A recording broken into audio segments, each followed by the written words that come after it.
कहानी। रात का वह क्षण। मथुरा की गलियों में उस रात अजीब सन्नाटा था। आसमान में बादल मंडरा रहे थे। कभी कभी बिजली की हल्की चमक दिख जाती।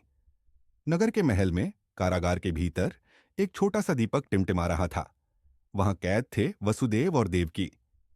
देवकी का चेहरा पीला था, पर आंखों में भय से अधिक एक अडिग विश्वास झलक रहा था। कंस ने भविष्यवाणी सुनी थी।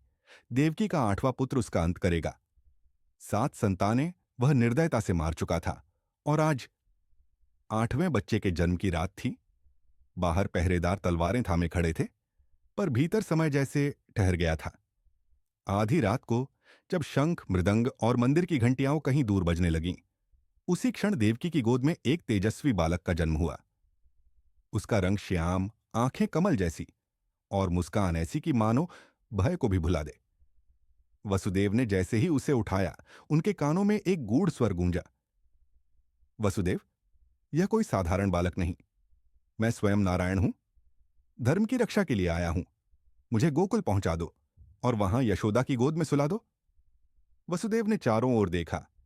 कैद के लोहे के दरवाजे स्वयं खुल गए। पहरेदार गहरी नींद में गिर पड़े। देवकी ने बालक को आंचल में लपेटा और आंखों में अश्रु भरते हुए कहा, मेरे लाल की रक्षा करना। वसुदेव ने बालक को टोकरी में रखा और कंधे पर उठाया। रात के अंधकार में वे महल से निकल पड़े। बाहर यमुना नदी उफान पर थी, पर जैसे ही वसुदेव जल में उतरे, लहरें शांत होने लगीं। चांदनी बालक के चेहरे पर पड़ रही थी, और ऊपर आकाश में गरुड़ पर बैठा एक विशाल सर्प शेषनाग छत्र की तरह फैला था, ताकि वर्षा की एक बूंद भी न गिरे।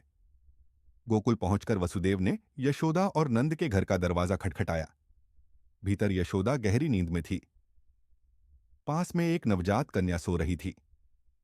वसुदेव ने धीरे से अपने पुत्र को वहां सुला दिया और कन्या को लेकर मथुरा लौट आए। सुबह होते ही कंस को सूचना मिली कि देवकी ने कन्या को जन्म दिया है।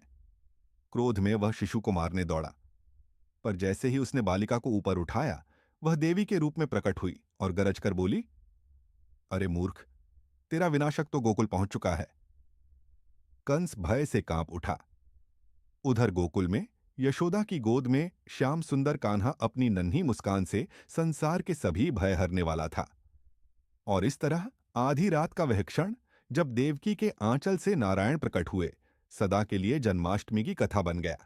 एक ऐसी रात जिसमें अंधकार को हराने के लिए प्रकाश ने जन्म लिया। इस जन्माष्टमी चैनल को सब्सक्राइब जरूर कर लें